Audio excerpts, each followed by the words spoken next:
Hi, and welcome back to another practice video where I try to solve a LeetCode problem.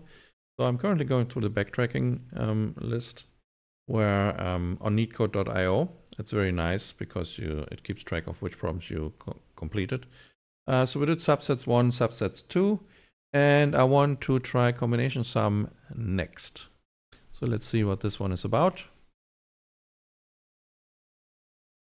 And okay, let me see. Submissions. Okay, so I've attempted this one before, but it's a while ago. Let's see. So 39 combination sum. We're given an array of distinct integer candidates and a target integer target. Return a list of all unique combinations of candidates where the chosen number sum up to target. You may return the combination in any order. The same number may be chosen from candidates an unlimited number of times. Two combinations are unique if the frequency of at least one of those chosen numbers is different. The test cases are generated such that the number of unique combinations that sum up to target is less than 150 combinations for the given input. Okay, let me read that again. So we are giving distinct integers and a target. Now we should return a list of all unique combinations of candidates where the chosen number sum to target.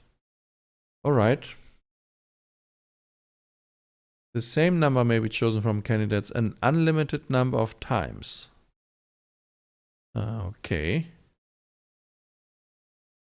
All right. Two combinations are unique if the frequency of at least one of the chosen numbers is different. Well, if the frequency of one is different, okay, then the frequency of two has to be different, right? Anyway, so constraints, at least one candidate number. The values of the candidate numbers are between 2 and 40. All elements are distinct and the target is between 1 and 40. Okay. So I guess if the target is 1 and the... Oh, wait. Oh, no negative number. So, well, if the candidates are at least 2 and the target is 1, we have no result, right? But let's go through some examples. Yeah, maybe the easiest one first. So candidates is 2. Is one candidate that has value 2. The target is 1. We have no result. So we return an empty array. Okay, that's the edge case. Example 2. So candidates contains the numbers 2, 3, 5, and we should use those numbers to create a sum. Well, to create all possible sums that sum to 8. How would we actually do that? So 3 plus 5 is 8. 2 plus 2 plus 2 plus 2 is 8. But since 3 and 5 are odd, we cannot combine it with 2 to get 8. So there are two combinations. Oh, no, I'm actually wrong. There's also the third one, 3 plus 3 plus 2. So those are all the combinations, and we should return them as such. Okay. Well, I don't have yet a systematic approach. So let's try maybe the first example. So these are the candidate numbers. Well, we can see that 7 adds up to 7. 3 and 2 times 2 adds up to 7. And that's about it. And yeah, and we're using the 2 multiple times here. Okay, so how can we build that up? Well, we know we're in the backtracking category. So we should probably use a backtracking approach. Well,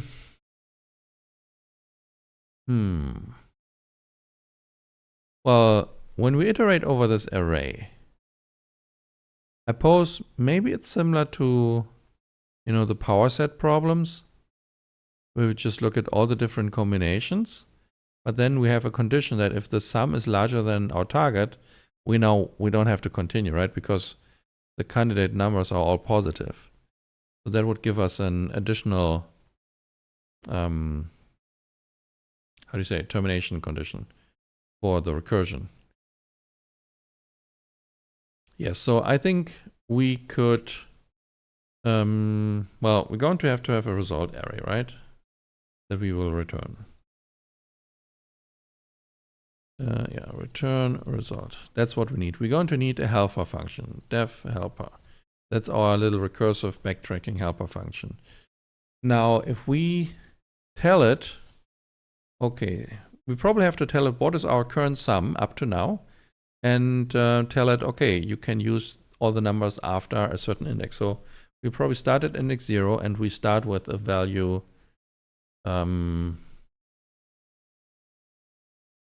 with the current sum, right?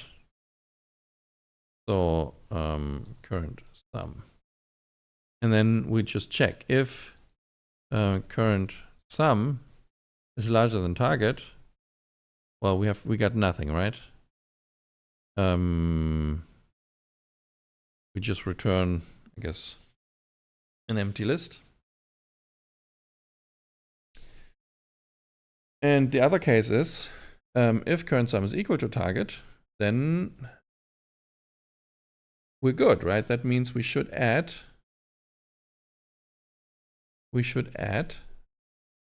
the combination that led to current sum to our result. That's what that means, right?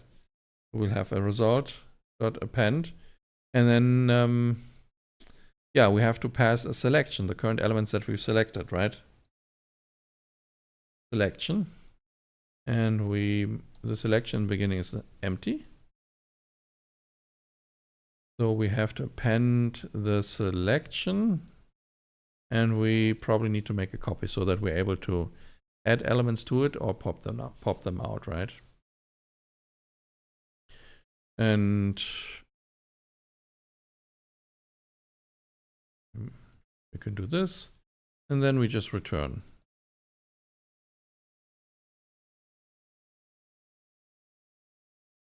Then we just return. Okay, and then the next case is, well, we have to iterate over all of the remaining numbers and decide to pick one and then continue with the recursive call from after that pick. So we'll have for I in range start to length of candidates, right? And to our selection, we add candidates at position I. And when we come back from the recursive call, we have to pop that element out. And in the end, we're just going to return a result as well. So this will be helper. Yes. And now here we have to do the recursive call, and that is helper. And we start at index I plus 1 because we've already picked I. And selection and the current sum. And we have to update it plus well, candidates at position I, right? That's the value that we're adding. So we pass in current sum though, so that we don't have to recompute it every time. Cool. Is that it? Yeah, it's important that we copy the list here. Otherwise, you know, selection will be modified with append and pop. So let's run through an example. I think that is it. So if candidates is only 2, so we call the helper function, and we have an empty selection. The sum is 0 at the moment. So this case doesn't catch, that case doesn't catch because target is 1. So now we start iterating over the numbers. We select the first element in it, that's 2. And we do the recursive call where current sum is now 2. So we run into this case. There's nothing to do. Result remains unchanged. And yes. And then so result remains empty. And yeah, we're just returning it. Actually, I'm going to clean this up a little bit so that we don't have to have these return result things here. If it's larger than sum, then we're just going to do nothing. So now we have an if-else stuff. And we can simplify this case as well. So if the current sum is equal to the target, else if the current sum is smaller than target, then we do the other stuff. And well, if it's not, then there's nothing to do, right? The target sum, if the current sum is larger than target, we don't do any of these two. Cool. There's a typo here. Now let's go through the second example. Candidates. Do we go to this one or through that one? Let's go through this one because there are fewer elements in the output. So we have candidates 2, 3, 6, and 7, and the target is 7. So we enter our helper function. Current sum is 0. Current sum is smaller than the target 7. So we start iterating. We pick the first number, 2, from our list. And oh, now we're actually advancing our index, so we can't pick 2 again. So that's an error. So we have to actually pass in the same index to start with to allow picking the 2 multiple times. Okay, I'm glad we went through this example. And that's exactly what we'll do. We'll add the 2 again. So now we can add it once, so our current sum becomes 2. It's still smaller than target. Then we add it again, and we go and go until it goes to 6. And then we go into the recursion one more time. Now we're at 8. And 8 is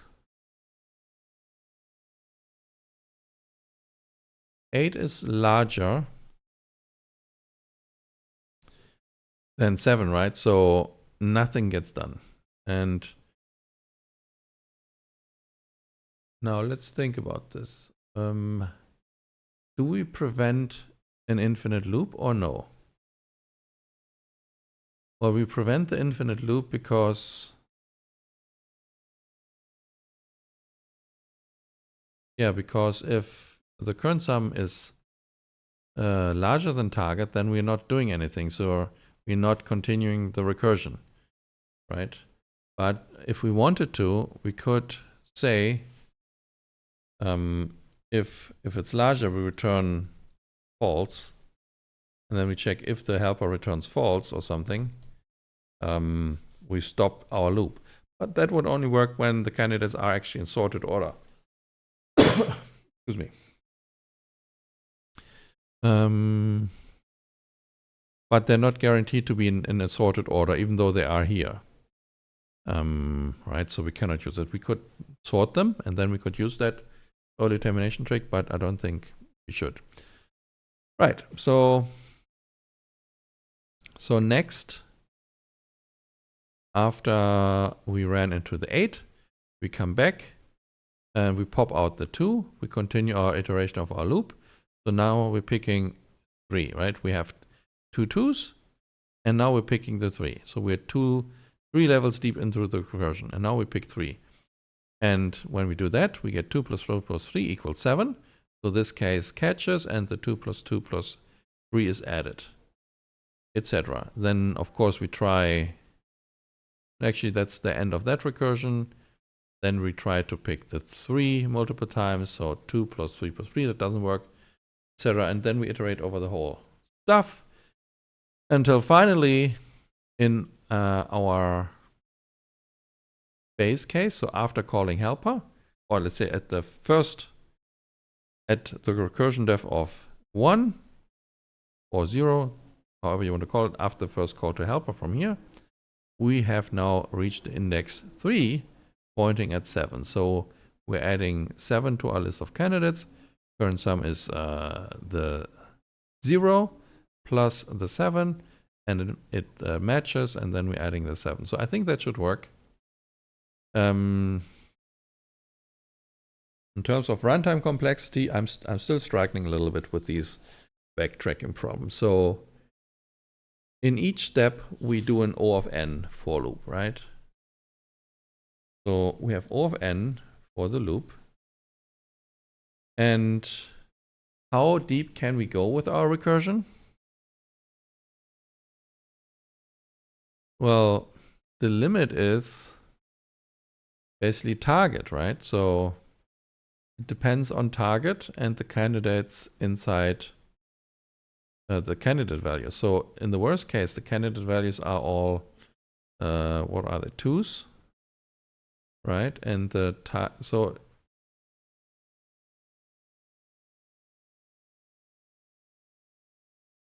yeah, I think it's it depends on target. Whatever the value of target is, that is going to be our recursion depth. Because if we pick the same element, let's say 2, as many times, we will have a recursion depth of target, but then we might have that for all of the other numbers and candidates as well. Yeah, I have no good way of how to derive that, but my guess is it's probably still an exponential 2 to the power of n times n, something like that. That's my guess. So note to self, research that stuff so that I know it. But I'm not going to do this now. I think I will end the video here if this passes. It doesn't. Okay, so what do we do now? Candidates, typo. If we didn't even run the test cases. Candidates. At I, current sum selection I. Okay, that should be good. Yeah, it's a weird one. I'm used to doing the space and time complexity analysis after reading the problem. So that threw me completely off. Okay. Cool. So that works at last. And yeah, so there's some more research to do.